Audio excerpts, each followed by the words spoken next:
Hi guys, I'm Ms.Jackson. I'm going to be reading some stories. Now these stories are going to be ranged from like kids storybooks to young adult. It might change later down the line, but for right now that's what I'm going to be focusing on. Now, I'm just going to be doing this because I feel that kids aren't really reading nowadays, or maybe they don't know what to read. So I'm going to be reading some stories that I find interesting, and hopefully you guys will too. Now, the first one that we do have is Witchling by Clarabelle A. Ortega. It's this one right here. Now, the cover, isn't it just eye catching? This one I feel would be really good around like middle grade, or even maybe some high schoolers would like this.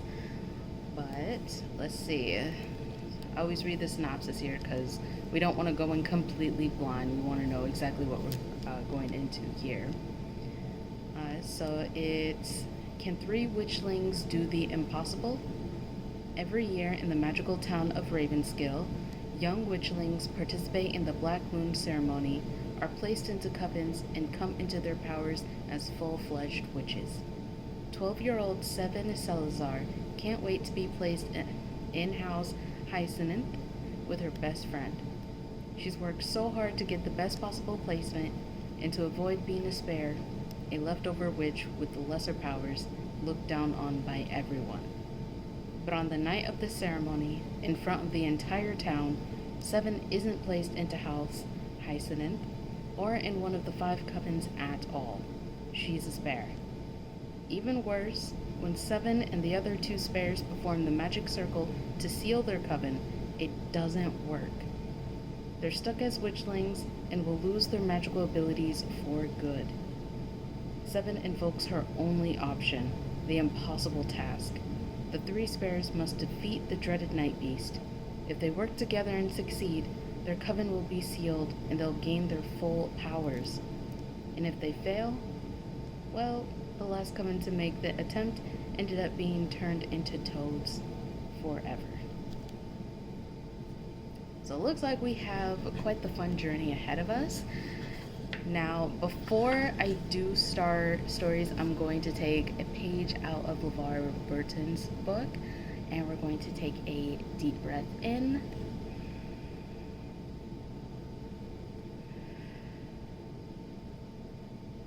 And begin. To anyone who has ever felt they didn't belong, this one's for you. In the darkness of the woods, listen, listen well. Every little noise you hear might be the thing that dwells. Crunching leaves, a subtle breeze, or a monster as it breathes.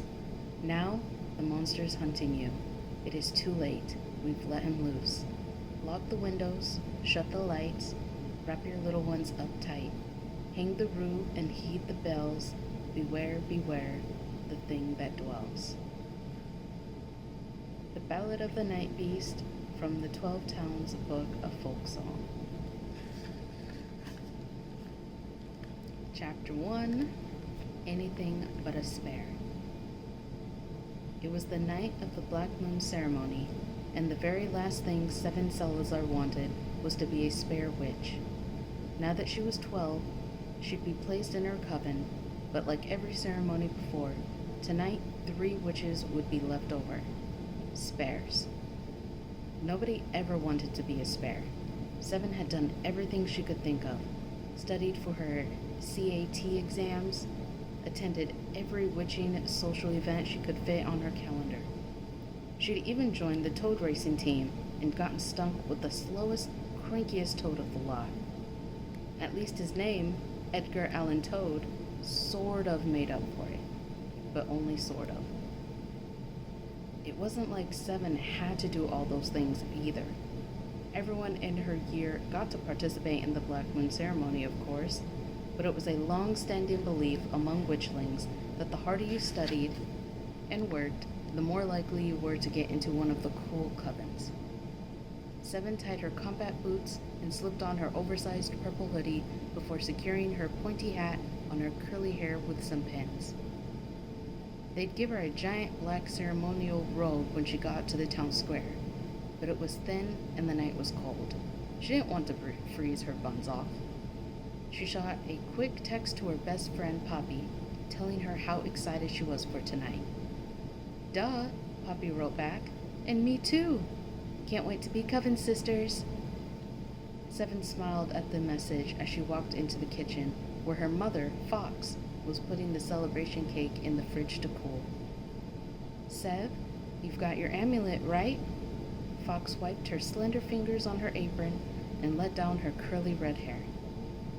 "It's only the whole point of tonight, Mom," Seven said, holding up the amulet that hung around her neck. Later that night, it would light up with the same color as the other witches in her coven. Please, please let it turn purple. The color of House Hyacinth. The coven Seven and Poppy had dreamed of being placed into for, just about all their lives. "Remember, things will work out today, no matter what happens tonight," Fox said. "Easy for you to say," grumbled Seven, looking at the bright aquamarine pendant that hung from the necklace Fox always wore.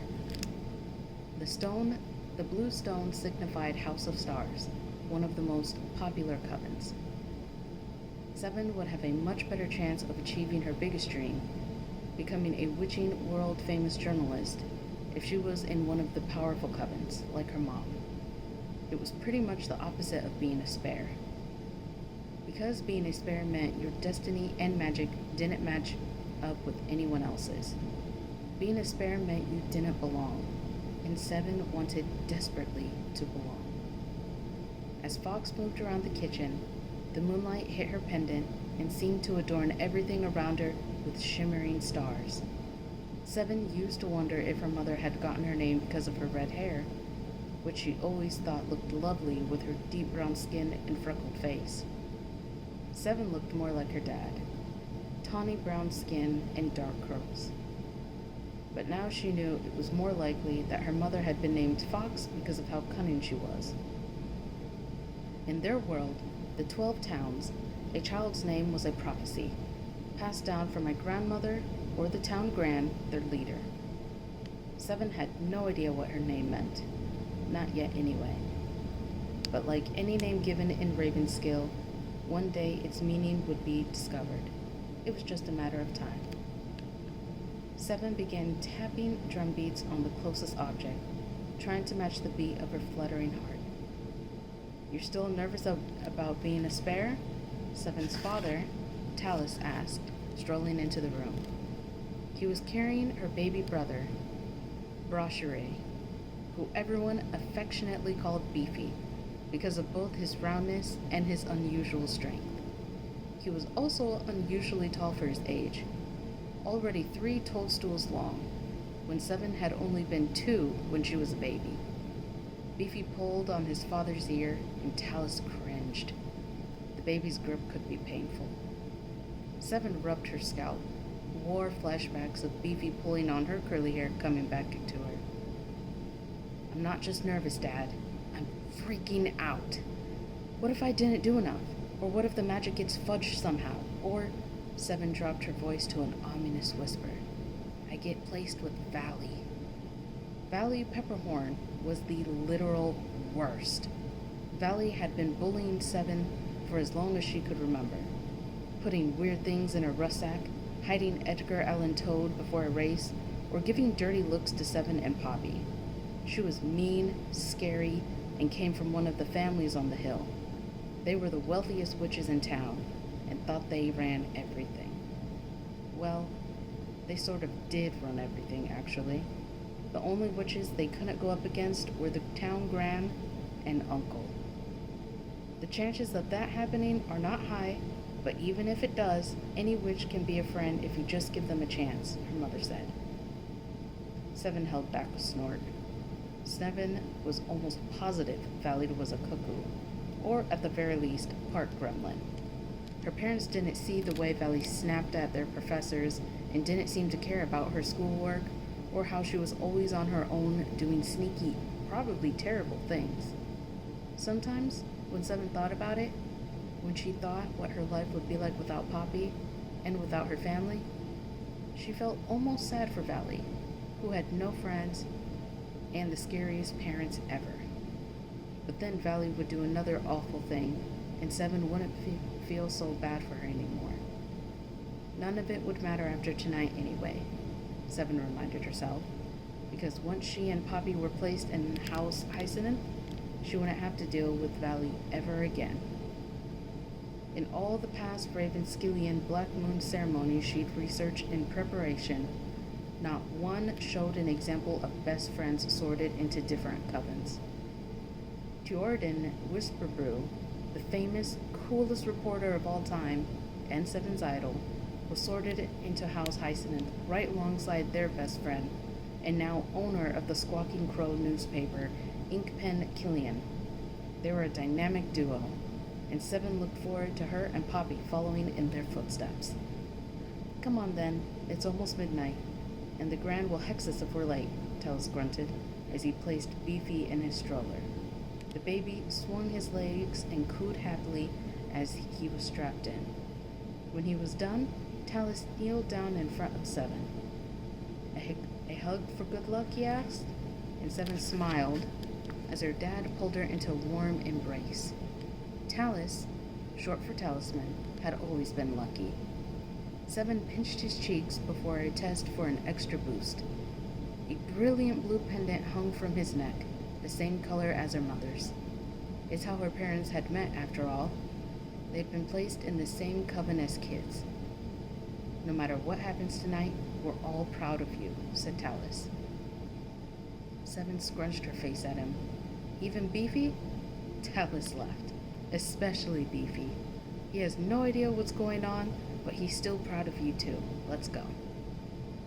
The town square was just across the cemetery, under a bridge and past the Bruised Apple bookshop, which had been recently taken over by a new family in town.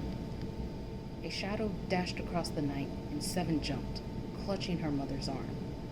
It was only a rabbit, Fox said softly. Seven laughed nervously. I knew that. She did not know that. There had been sightings lately. Sightings of a monstrous called the Night Beast, a giant wolf that ate witchlings. Or at least, that was the rumor at Seven's school. Her teachers had assured them those were all rumors, but she had noticed the older witches around town had begun enchanting their garden gates with stay-away spells, hanging rue from their trellises and above their doors, and panicking on the Ravenskill message boards, all signs that a creature lurked near. Seven had walked this way to town 1,000 times, many times on her own. Tonight, she was grateful to have her family with her on the cold, dark path, even if it had only been a rabbit. The Salazars arrived just as the other families were gathering around the cascading fountain at the center of town. Lanterns hung from trees around the square in groups of 5 to symbolize the incoming covens. The light cast a warm orange glow on everything it touched and left a few corners cloaked in shadow. Poppy and her mother were there. They waved at Seven as she took her place in the circle around the fountain, and Seven felt a surge of happiness. Her oldest friend ran over to her, and it seemed everyone's eyes followed her. Poppy had always been the more popular of the two of them, cheerful and optimistic to Seven's anxious determination, but they had always gotten along. Seven, I didn't sleep at all. Not one wink, Poppy said breathlessly. Me either. I feel like my eyeballs are gonna explode, Seven said. Poppy laughed. Kick at my place after? Said Seven. Pineapple? Poppy raised an eyebrow. Of course, Seven said, and smiled. Pineapple jam cake was her favorite, and her family's recipe was famous. The crowd began to shuffle uneasily. It was almost time. No matter what, Poppy said hurriedly, we stay friends. No matter what coven we're in. Deal? She held her pinky out for their best friend swear. Deal. Seven linked her pinky with Poppy's, and they swayed their arms to and fro 3 times. The pair of witchlings devolved into laughter, the excitement of the ceremony too much to contain. They hugged, and Poppy ran back to her parents.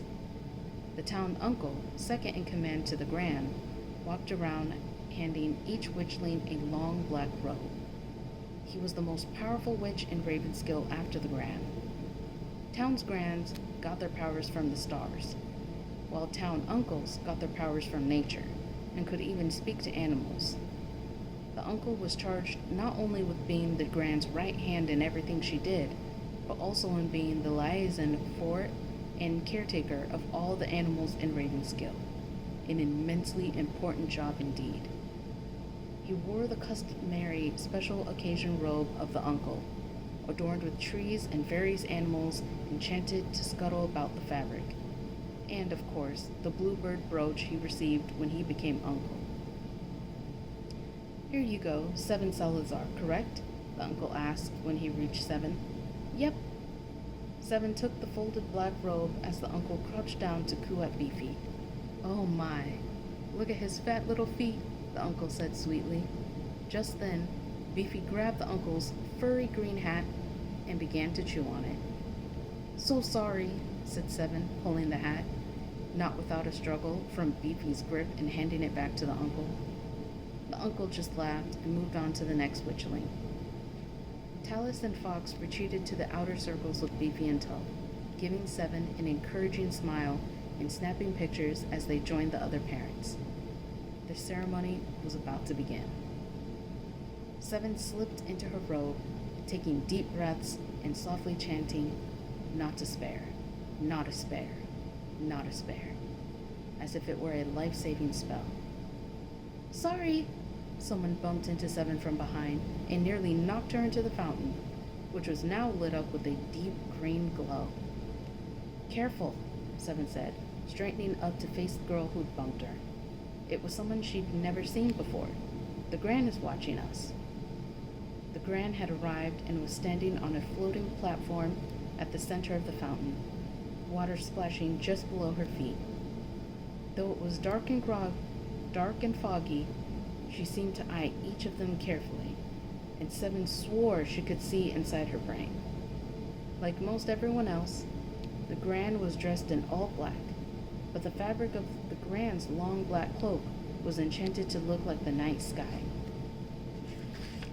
She was famous for her cloak, which held magical objects and changed color like the sky. The most brilliant of the visions was the stars and moon spinning around each other in a glittering sky, an ode to the Gran's real name, Nox, an ancient word that meant night.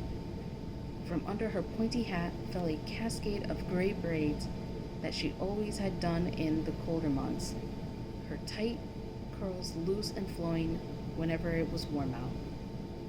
"I'm Thorn," said the girl next to 7. 7 gave her the side eye, taking in her straight, short black hair and bangs, her round, pale face, and flush red lips. She was much shorter than 7, petite in every way. Even her feet were small. Her shoes looked like they were less than half a toadstool long. Despite the darkness, she could see her eyes were a deep, dark blue. There were tiny pins, like the kind seamstresses use to hold fabric in place, stuck to her hat. It was interesting her name was Thorn, since she sort of looked like a rose, and was also being a real pain in the buns. "You must be the new girl," 7 said. Thorn nodded so quickly, her witch's hat almost flew off. "I'm pretty nervous," said Thorn. 7 sighed. "7 Salazar, hi. I think we might be starting soon." Right, Thorn said, and locked her lips, throwing away the key. A few moments passed in silence. "Nice to meet you, by the way.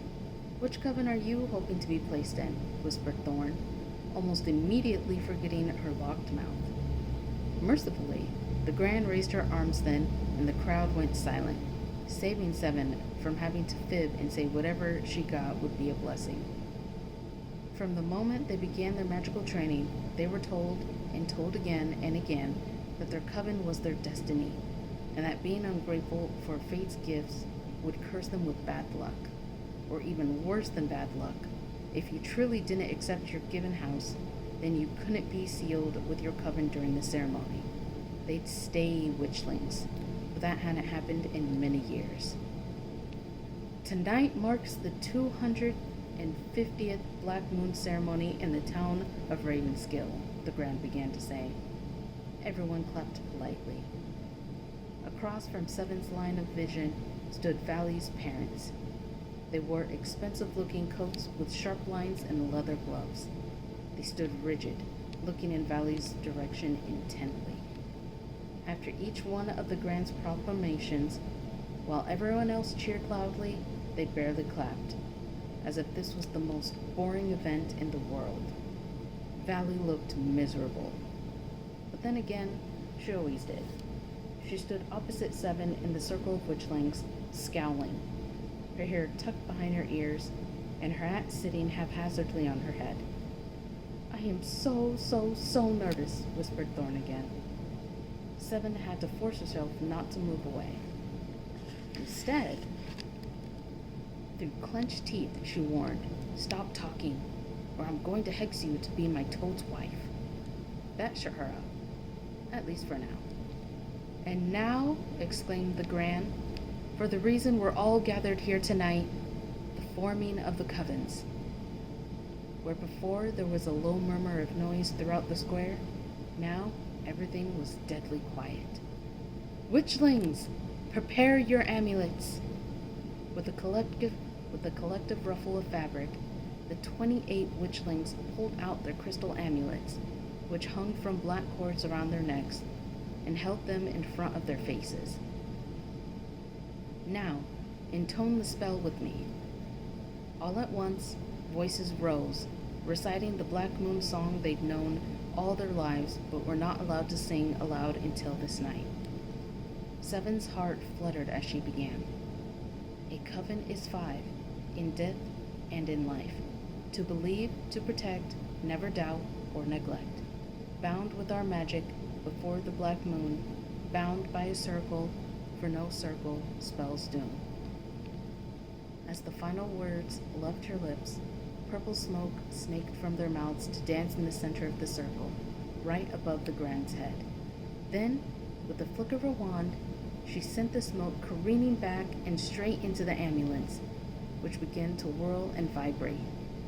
Seven's amulet spun wildly, and she closed her eyes, begging one final time for the thing she'd begged for whenever she thought of this night. Please let it turn purple. All around her, covens began to form. 5 amulets turned the bright aqua color of her parents' coven. "House of Stars," said the Grand. "Brilliant, beautiful, generous to all." The witchlings squealed and ran off together, holding hands in their own circle. There would be a new wing, a 5-witch coven, part of the larger Grand House of Stars now. Another group got a deep black, the color of obsidian, for Moth House. "Mysterious, morbid, dependable friends," intoned the Grand to enormous cheers from the crowd, including a group of parents who looked like they had died last week. Moth House was the creepiest coven. Their black lipstick and pale makeup was pretty cool, Seven could admit. Seven was a bit surprised that Valley hadn't been sorted into Moth House, but it was probably the dependable friend part.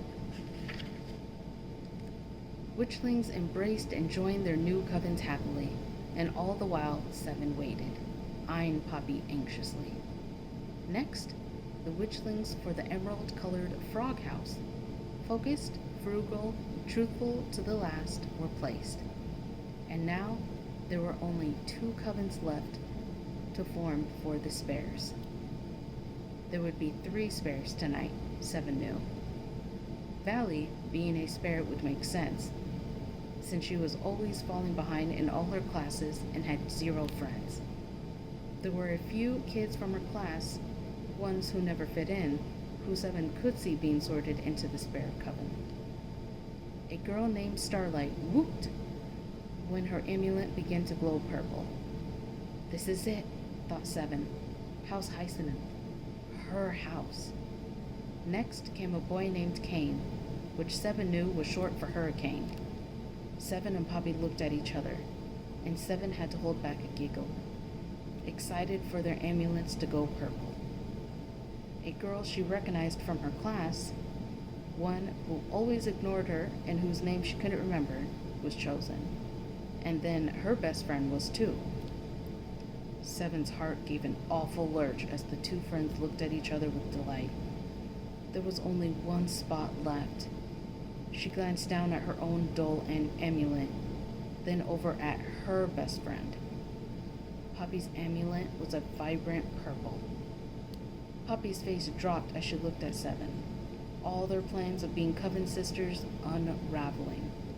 She quickly corrected herself, giving Seven a light smile and turning away to join her new coven. Seven knew that Poppy couldn't betray her assignment. Even one misgiving about what coven you were placed in could spell disaster, could prevent your coven from closing. That didn't make it hurt any less. House Hyacinth, said the Grand. Valiant, virtuous, powerful in all things. House Hyacinth got the loudest cheers yet, and the awful truth truly sank in. No, no, no! This couldn't be happening. Seven was supposed to be with Poppy. That's how they'd always planned it. Best friends were supposed to be placed together. So why weren't they? Okay, Seven, just breathe. At least there was another coven left. Seven would be in the Goose House coven. Seven focused, taking deep, calming breaths and trying not to fidget, as a beautiful pearl color filled one amulet, then another. A fourth witchling entered the Goose coven, and there was only one more amulet to go. Seven held her breath, but when the last amulet lit up a shimmering white, it wasn't hers. Goose House, said the Grand. Clever, chaotic, mostly good. The happy squeals of the other covens turned to whispers and sighs of relief. Seven thought with a cringe. They were all happy. Happy not to be her. Shame washed over Seven, and she was glad for the cover of night so no one would see how bright pink her face turned when she was embarrassed. Seven's amulet filled with the muddy red color of the spare coven, and she shut her eyes tight, wishing that she could just disappear. Her stomach felt sour, like she'd eaten something rotten, but at least she was keeping her tears at bay. Seven's eyes flew open as she realized she was too caught up in her own panic to notice who was left with her, who shared the shame of being left for last. She followed the red glow from her amulet to the one right next to her, to Thorn. Panicked, she scanned the circle until she spotted the unmistakable red glow coming from Valley. Valley Pepperhorn's amulet shone a bright red, and a happy sneer crossed her face. Not Valley. Anyone but Valley. Even her toad would be better than that. But this was her awful reality. Just 3 misfit witches, a red glow all around them, and the unmistakable truth that Seven was a spare. End of chapter 1. I will see you guys in the next video for chapter 2.